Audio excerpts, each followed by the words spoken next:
In the early years of the 1700s, Old Berlin wakes up as a river city first and a capital second, stretched along the Spree like a long breath of smoke rising from winter chimneys. From above, the rooftops sit close together, tight and practical, broken by church towers and the occasional more ambitious facade, while wooden bridges stitch the banks into one working organism.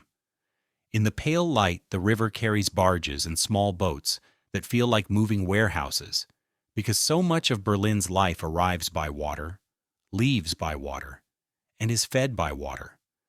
When the mist hangs low, the city looks smaller than its future reputation, more like a clustered settlement with expanding edges than a grand metropolis.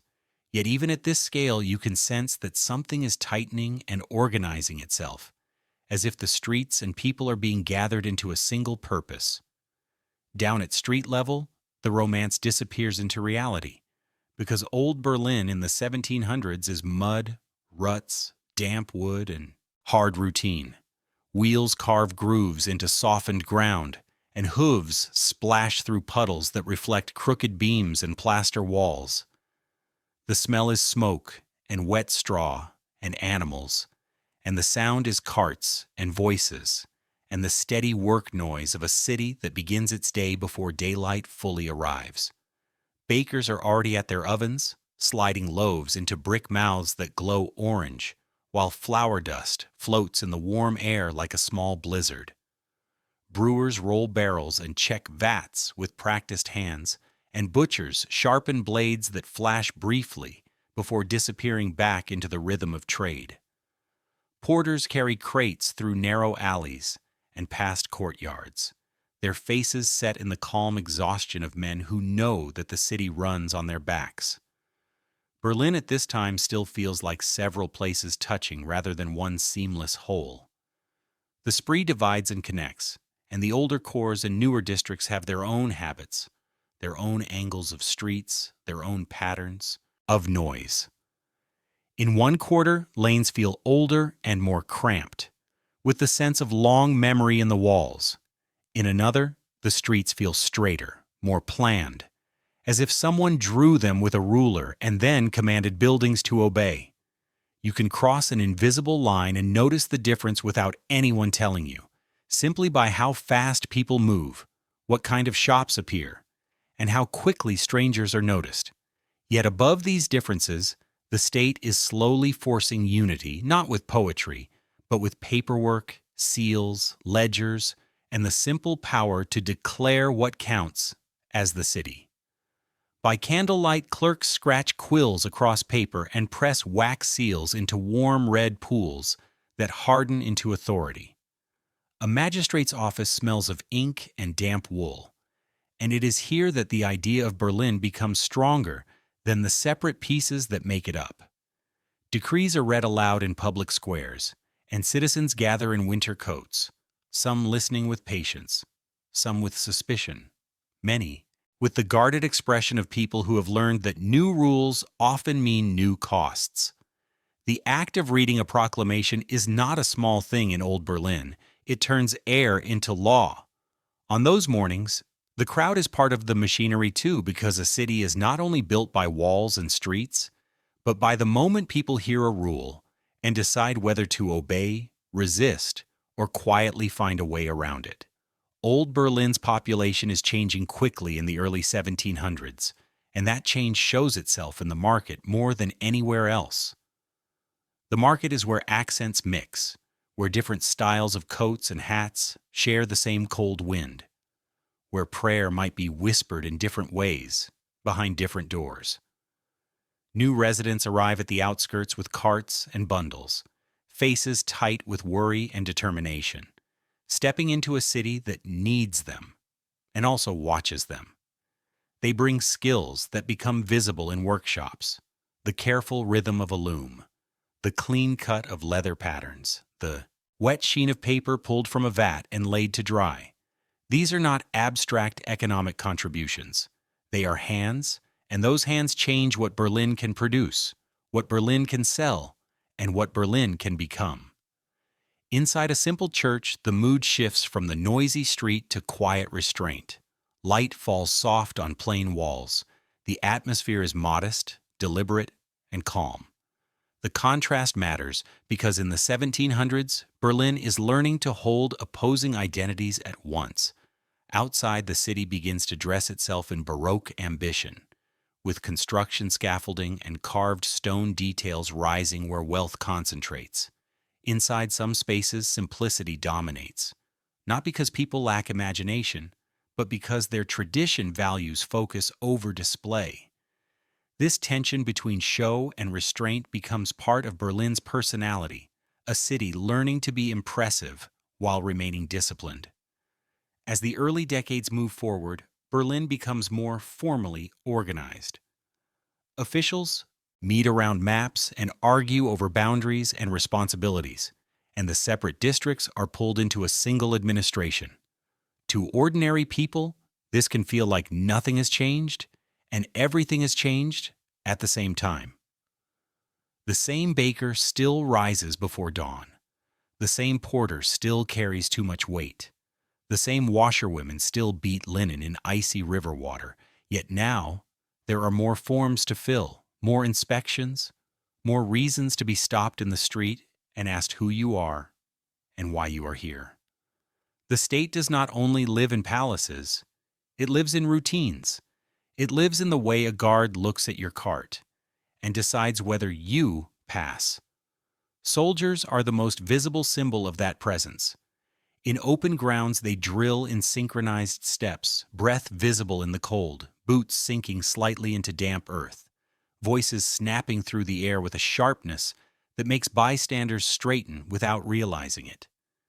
In barracks, they sit on bunks, polish boots, mend uniforms, and carry the fatigue of a life built on obedience.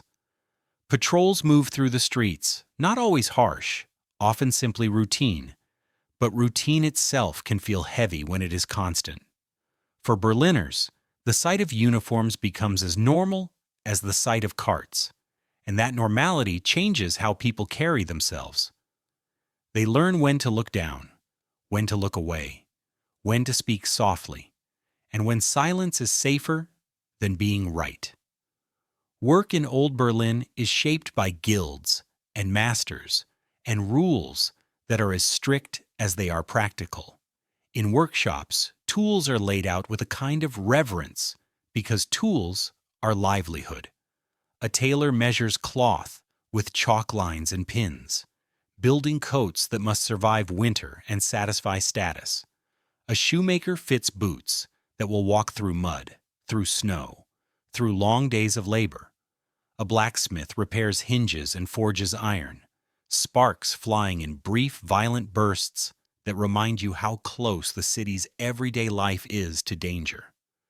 A printer inks a hand press and lays pamphlets to dry, and even if most people only half trust what they read, the very existence of printed words gives Berlin a new kind of energy, as if ideas can travel faster than feet.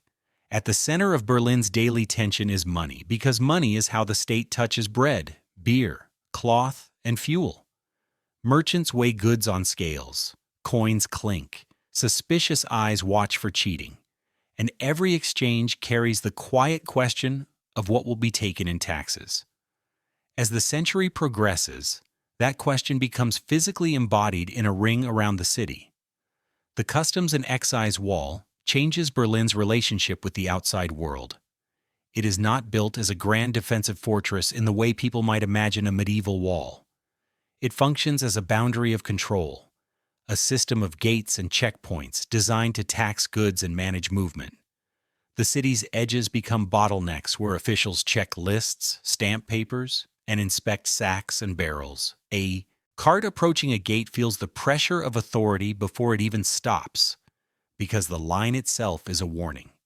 Here, the city decides what you owe. Make your story walk through that gate. The driver slows, hands tight on reins, eyes scanning uniforms. An official steps forward, not angry, simply certain. Paper is requested, a seal is checked, goods are probed. A barrel is tapped, a sack is pressed. If something seems wrong, the day can turn. An argument can start. A crowd can gather. Confiscation can happen with the cold certainty of procedure. Even those who obey the law feel nervous, because the law is not a distant concept. It is a human face asking questions. And in the shadows near the wall, other faces watch for gaps, for the less watched path, for the moment when night and fog make inspection less certain. Smuggling becomes a form of urban strategy, and suspicion becomes part of the air. While the gates tighten control, royal ambition spreads beauty and work. Charlottenburg grows into a symbol of refined power, its Baroque facade catching winter light, its presence pulling craftsmen into new kinds of labor. Inside, artisans carve wood, shape stucco, fit glass panes, and chisel decorative stone details that turn ordinary building into a statement. Those palace commissions ripple outward because when the elite demands splendor, the city's trades learn new techniques, new standards, new styles. Even those who will never enter the palace feel its influence because they see more ornate furniture being delivered, more decorative ironwork appearing, more facades adopting a confident posture. And then there is the great route that becomes a stage for Berlin's public image, Unter den Linden. In the 1700s, it grows into more than a road. It becomes a place where hierarchy is displayed through movement. Riders pass with confidence. Pedestrians watch. Some stroll as if they own the air. Others walk at the edges, careful not to take up too much space. On certain days, parades bring disciplined troops and music, and the crowd forms a living corridor. The spectacle is not only entertainment, it is instruction. It teaches people what power looks like, how it sounds, and where it wants you to stand. Berlin is not only discipline and display, it is also learning and conversation. Candlelit studies hold books and instruments, and even if most citizens never step inside scholarly rooms, the city begins to feel the presence of organized knowledge. Pamphlets appear. Discussions happen in coffee houses and taverns, measured and cautious, because words can carry consequences. Rumors move through markets faster than carts can turn a corner. A printer's hands can change what people whisper at night. Even when ideas are imperfectly understood, the act of discussing them gives Berlin a new layer of life, as if the city is becoming aware of itself. To connect all these scenes into one voiceover story, follow one human guide through the century. Imagine an apprentice, young at first, carrying a cloth bundle through muddy streets, learning the geography of survival. He delivers fabric to a wealthier doorway and sees servants in polished boots, then returns to a cramped room where thin soup and rationed firewood shape the evening. He passes gates and watches inspections, heart beating a little faster each time an official looks too long. He hears the sharp cadence of drills and the softer cadence of prayers. He watches scaffolding rise, sees streets become more orderly in places, sees the city's face changing while its hunger remains constant. As he grows older, he becomes more skilled and more aware. He can read ledgers now, tracing lines of names and numbers by candlelight, understanding how the state counts people the way it counts coins. He knows which streets are safer at night, where lanterns glow warmer, where taverns turn rough. He has seen disputes in courtyards and watched mediators calm neighbors because community must hold even when pressure rises. He has seen a cartwheel break in mud, and strangers help because even in disciplined cities, survival builds small solidarities. He has seen bread lines lengthen in hard times, and he has watched church aid handed out with quiet dignity, because hunger does not care about status. Wars and threats come and go through the 1700s like storms that you smell before you see.